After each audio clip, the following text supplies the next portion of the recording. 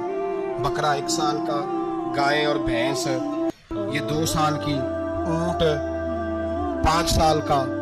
اب اس میں یہ ہے کہ ہمارے بہت سارے دوست چونکہ ہم دیہاتی لوگ ہیں تو پوچھتے ہیں کہ دوندا نہیں ہے تو چوگا نہیں ہے، تو یہ ہماری پنجابی کی اصطلاحات ہیں، پنجابی کی۔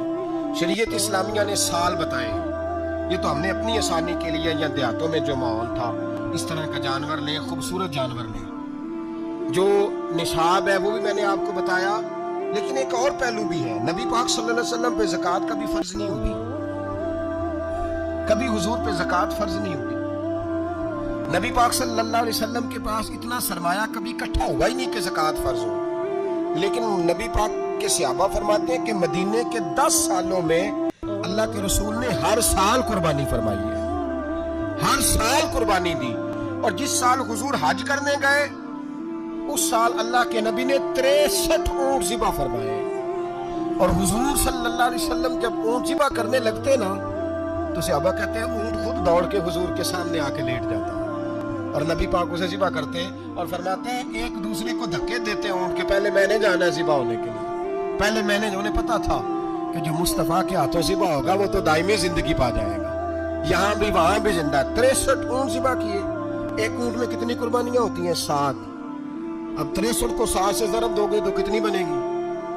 اور پھر نبی پاک صلی اللہ علیہ وسلم نے 10 سال مدینہ منورہ میں قربانی دی، ہر سال۔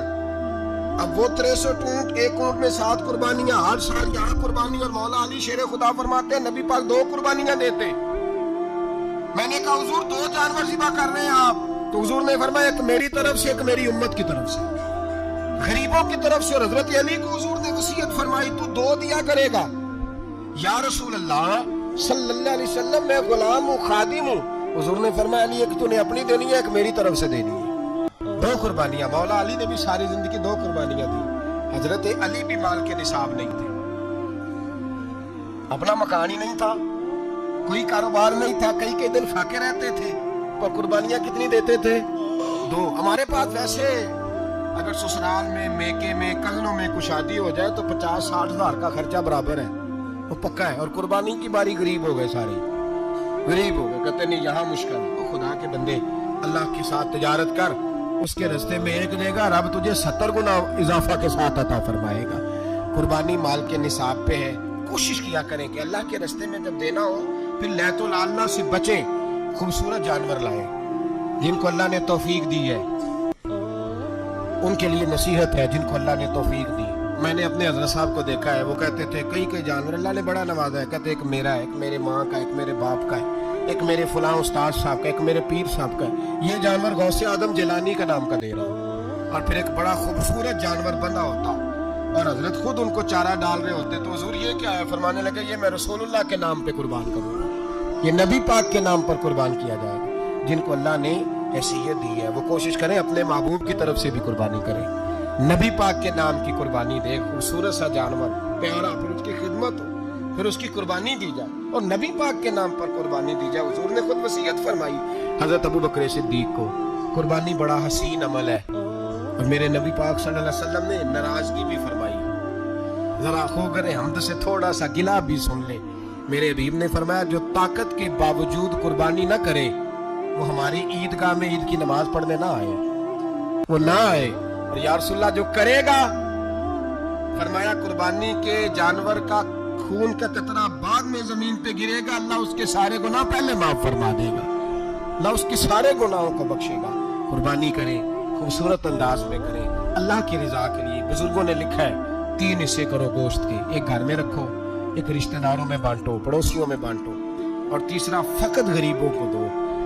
لیکن میں اکثر یہ سوچتا ہوں کہ ہمارے ہاں قربانی کرتا ہی وہ ہے جن کے گھر میں ہر جمعرات کو چھوٹا گوشت پکتا ہے، اور جن کے گھر میں ہفتے میں 3 دفعہ مرغی کا گوشت پکتا ہے، وہی تو قربانی دینے کے قابل ہوتے ہیں۔ تو وہ بھی اگر قربانی کے بکرے میں سے بھی تیسرا رکھنا چاہیں تو اجازت تو ہے، میں نے کہا سارا رکھنے کی بھی اجازت ہے، لیکن اگر آپ مہربانی کریں، کوشش کریں کہ یار ہم تو سارا سال ہی کھاتے ہیں، اور ہمارے یہاں جو گوشت تقسیم ہوتا ہے نا وہ بھی باری لگی ہوئی ہے، ادھر سے پلیٹ آئی تھی گوشت کی تو ادھر سے بھر کے چلی گئی، تو اس نے کی ہے، اس کو بار بار گوشت دینے کا کیا مطلب ہے؟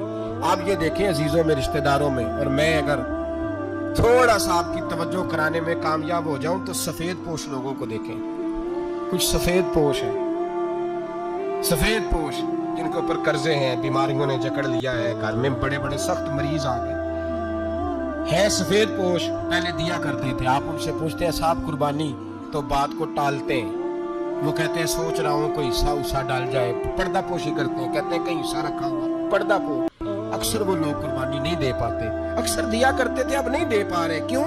اس لیے کہ مشکلات ایسی آ گئی، ان لوگوں کا خیال کریں، ان کے گھروں تک گوشت پہنچا کے آئیں، ان پر توجہ کریں، وہ سفید پوش آدمی کبھی ذکر نہیں کرے گا، کچھ تو ایسے ہیں جو خود پہنچ جاتے ہیں کہ ہمیں گوشت دیا جائے، لیکن کچھ سفید پوش ہیں، لا یسألون الناس الحافا، اللہ فرماتے کچھ لوگ لپٹ لپٹ کے سوال نہیں کرتے، سفید پوشی کا بھرم رکھتے کا مزاج نہیں، ان کی طرف دیکھیں، اپنے رشتہ داروں کو دیکھیں، خاص کر ان رشتہ داروں کو دیکھیں جن کا آپ کو پتا ہے کہ غریب ہیں، مجبور ہیں، ان کے گھروں میں گوشت بھیجیں، غریب بیٹیوں غریب بہنوں کا خیال کریں، اس طرف متوجہ ہوں، ان کے ساتھ اس نے سلوک کریں، اس طرف آپ لوگ خیال کریں، اللہ ہمیں سمجھنے کی توفیق عطا فرمائے۔